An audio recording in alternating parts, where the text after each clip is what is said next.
Choose your command. You have chosen The Face Off Hockey Show.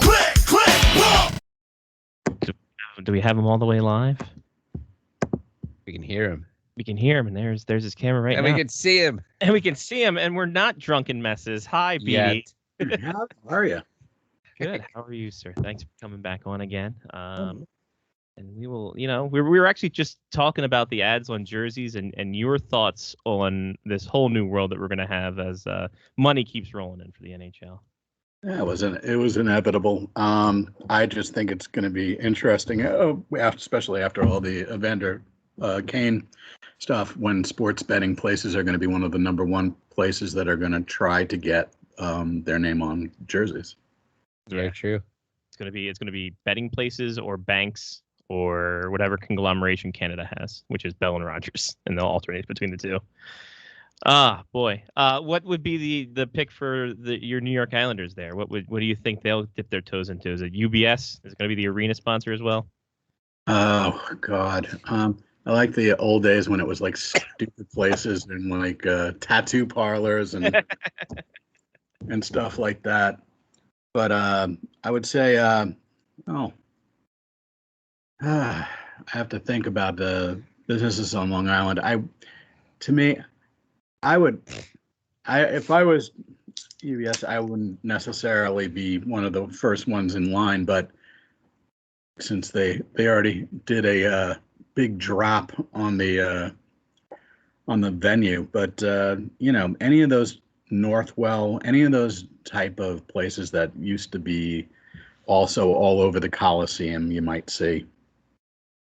Okay. How have the UBS is coming in? How much of an atmosphere do you think that's going to partake in? Like when you look at going from Nassau and then the abomination that was Barclays Center, then back to Nassau, what kind of image is this going to take for UBS to be like the new home? Is it going to be as quaint as Nassau has been from what you've seen?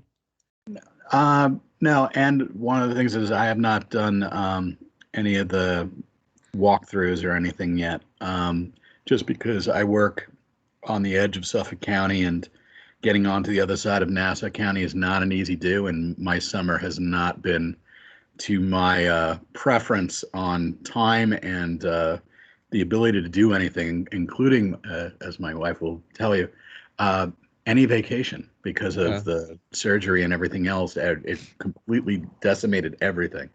But I think it's going to be a little bit of an adjustment because, look, everybody's going to think it's theirs and all like that, and they're going to pay, as much as they're trying to keep costs down, they're going to be premium prices, and there will be premium prices. Even if the seats aren't the premium prices, it will be on everything else. That's the way it works. And it will take an adjustment because Nassau Coliseum was in such a way that you were really on top of everything, which was one of the problems because it didn't generate any money unless you had a sweetheart deal given out by Nassau County. So it's going to take an adjustment to the size and the feel of it, as much as people are excited about it. But it does seem like the things that drove us crazy with Nassau Coliseum in the inability to understand crowds and how to move people and bathrooms and everything else, which was never changed on Nassau. You can put lipstick on a pig and make the outside all nice and everything. It was still shit. What was great about it was the sound, the noise, and being on top of everything. And I think that's going to be a little bit of an adjustment, because in any normal venue done to best practices now, it's not as like Nassau was. So it will be a difference. But I do think that, it's ours, like it or not. So, but they're doing a lot of in the details. The item like you lose idea to utilize the rainwater for the ice, which I am curious on how that process is going to be. That I await that. That sounds fantastic. I'm not gonna lie to you. And they're, you know what? They're moving into a new arena at a nice time for the franchise. 2 back-to-back Final Four appearances. One called the conference final. One called the Stanley Cup semifinal. I guess starting from the back and our boy Barry Trotz, we saw what he can do here, and we touched a little bit about on the 20th anniversary. But just the culture he created, it seemed to create with the Islanders. It seems that they have found a nice little niche for themselves to have success if they don't play the Lightning in that conference final. Yeah, look, they work a defensive grinding type of game. Those teams that can't handle that, and this is what took out the Avalanche and other types of teams, if you can't adjust your style and compensate, eventually, you have to be able to kind of change gears. Teams that don't have that ability kind of get rooted out. And, unfortunately, we met Tampa, who's capable of changing their game as needed, and in the end, out-grinded us and beat us at our own game. So, and that's the problem. They have a more elite level of players, but the pieces that we have, and though we are getting older and older as we move along, we're still capable in the next year or two to at least get to the doorstep. It's all about who's there, and having enough tools finally to take out Tampa is the question, or a team that takes out Tampa trying to take on the team that can do that. It's going to be very interesting because it doesn't look necessarily like we're making a whole lot of changes. I think when it comes down to it, despite all the talk and all the guesswork and people who can't do math on the cap and understanding if there's cap room that's still allocated, I think it's pretty much the same team, though, with a healthy Anders Lee, and still right now, and probably until at least the preseason, a gap in that second pair, because they traded Nick Leddy and they haven't seemed to be able to fill it. So I think that's going to be an interesting thing, and I don't necessarily believe the mantra that they'll fill it from within for a second pair. Yeah, and then you look at this roster here, and just like you said, little to no changes. I think the only big news was Adam Pelech re-signing for that deal until the end of 28-29, and he's still Anthony Beauvillier RFA with arbitration. Same with Ilya Sorokin. I guess if it ain't broke, don't fix it. But at the same time, if you stay complacent, that could, screw a whole things up while everyone's getting better. Yeah, that's what I was going to ask. Because in your summer of, not being able to vacation, have you sent Lou a thank you note yet for not doing anything? Because you didn't have to write about stuff, or That's true. I think he's tried to make improvements, but as we know, wishes, it depends on market and teams and what they want back. And I think one of the things that we've run into is, and I keep on being told this, is that the Islanders' assets, when it comes to somebody like for St. Louis, for Tarasenko, they don't have the assets. Fans are like, oh, they're giving them away for nothing. That's not true. That's people who are sourcing teams that are vying for his services, and I know that Carolina is one of the teams vying for his services, and I think it all depends on what their cap situation is, who they're moving, and the money that's involved.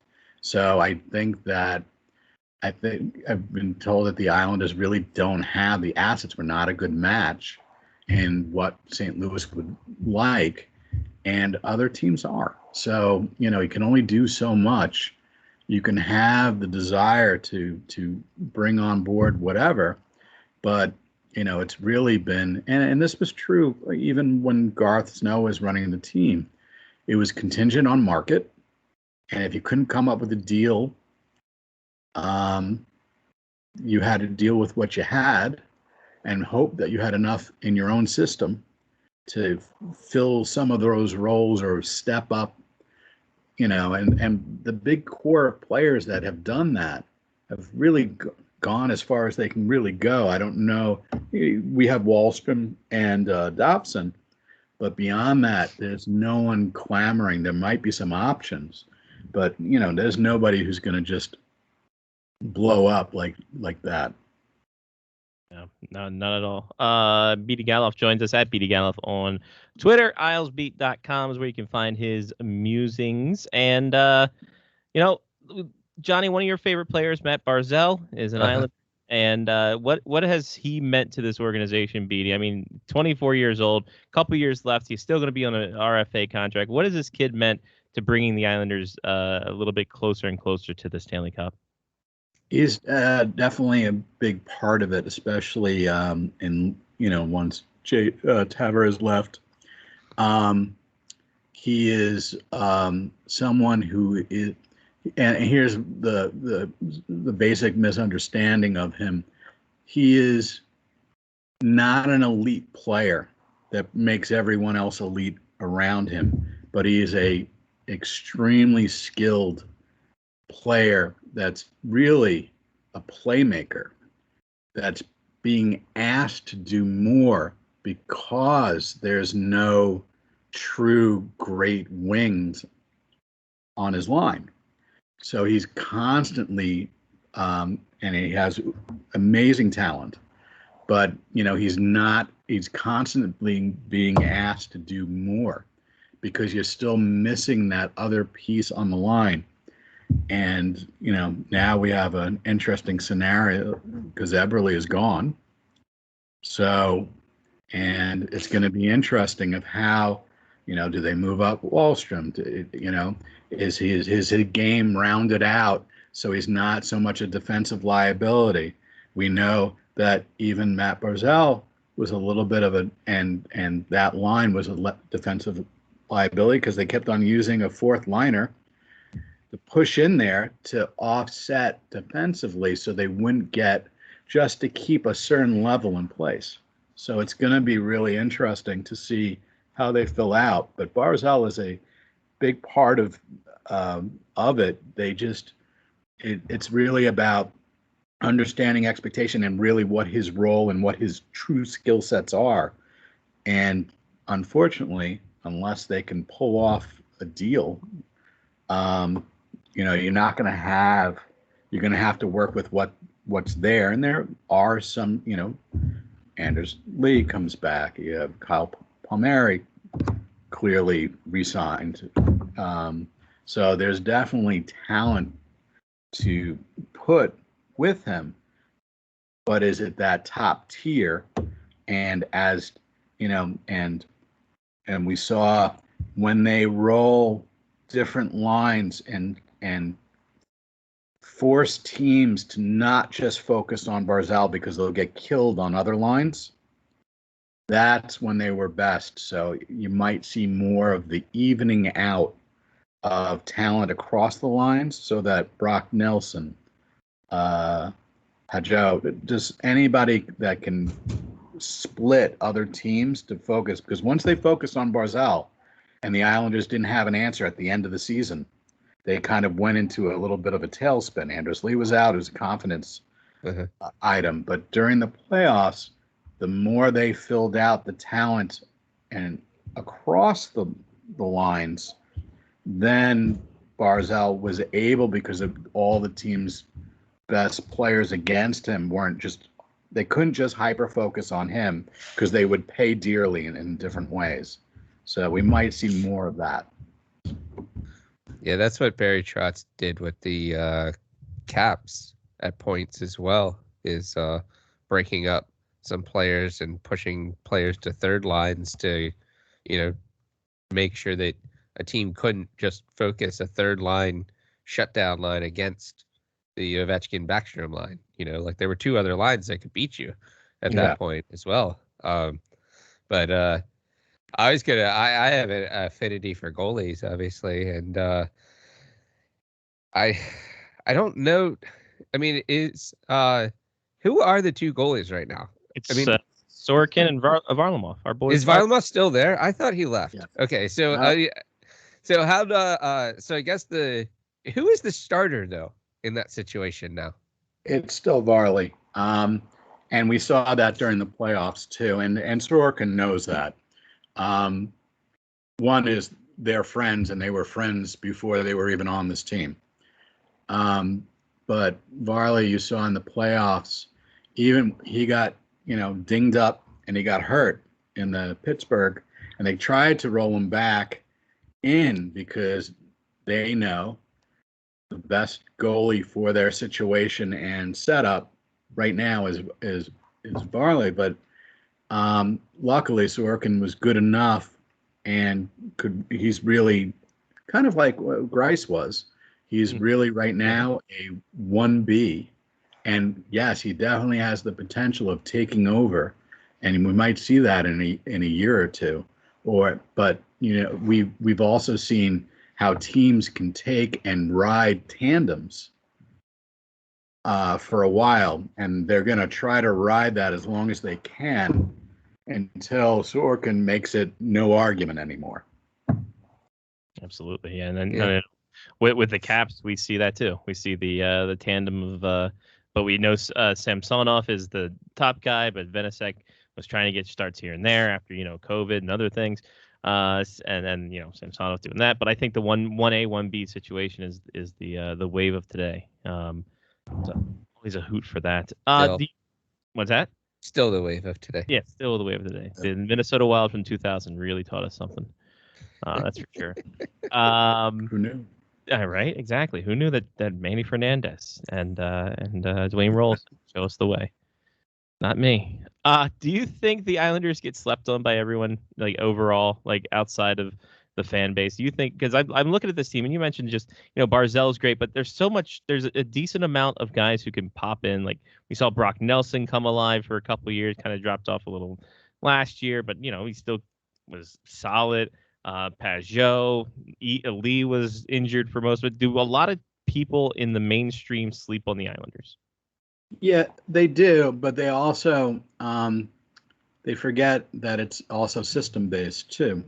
Look, the Islanders core, and that's the one boon that has really made them so competitive out the gate. When Trotz and Trotz and Lou have also alluded to this in many an interview at the time, that they didn't realize those core players and those players within had those skill sets that they did, because they were coming in from the outside and realizing, and just as you were talking about players that can chip in, Josh Bailey is another one, and didn't have the type of playoffs. Actually, he had a Buffalo playoffs two seasons ago, and they have these abilities to kind of raise their game and a competitive nature and kind of clutch. And they seem to really be able to raise that level when needed. And that really fits that Trotz mindset pretty well.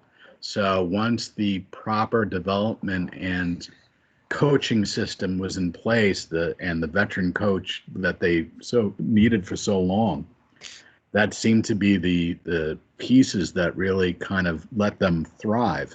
And so eventually that talent and those innate skills and those intangibles will come up, and seem to come up when they need it. Yes, indeed. We'll get you out of here on this one, BD. What do you expect? What can you look into the crystal ball and think for your New York Islanders coming up? Is it another conference final? Do they finally break through? What do we got here? What do you see going ahead for 21-22? Well, it'll be interesting because last year is such an interesting thing, and people don't want to really go into it, especially if their teams did well, but there was no preseason. Mm-hmm. The training camp was next to nothing, and this season was this condensed sprint. Mm-hmm. So going into knock wood that we go into a normal season, and I really don't know how that will go in terms of Delta and any kind of variant as it comes around. But hopefully, and knock wood, that they're able to kind of establish, not that the beginning part of the season for them is that great because they're on the road for so long until the arena opens. But for them, it's a return to normalcy, and it'll be very interesting for those teams in the abrupt ended season and then playoffs of the year before, and then this condensed sprint.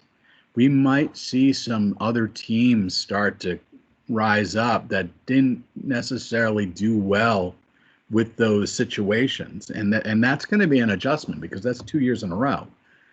And I think they're very well prepared, and they have enough depth to go as they are, especially with the added players from last trade deadline and now too, enough to be a cup contender, to get down to the nitty gritty, though, and nothing's assured, and injuries is obviously a big part of every team situation and depth and what can be, and if or otherwise trades. But I think they're very well set up for being a cup contender.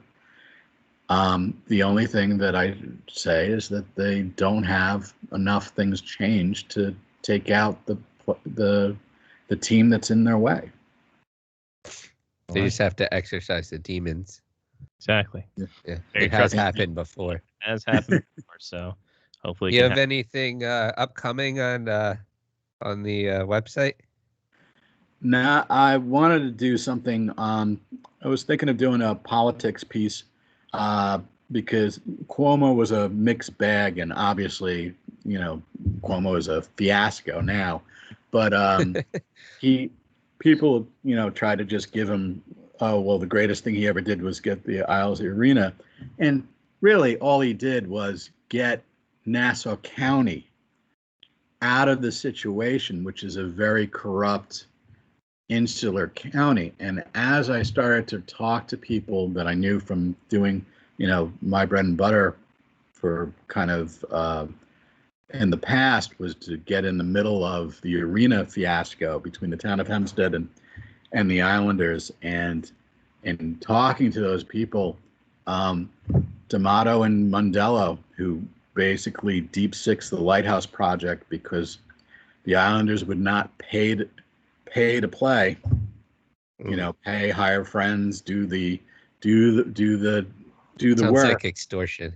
It basically is. And basically and then if the Islanders got away with it, then they lose face and no one's going to follow through. They had to stick to that to make sure, because otherwise, if the Islanders get away with it, the philosophy is, and this is the broken philosophy of Long Island, then everybody will get away with it and not realizing that the whole system is just corrupt.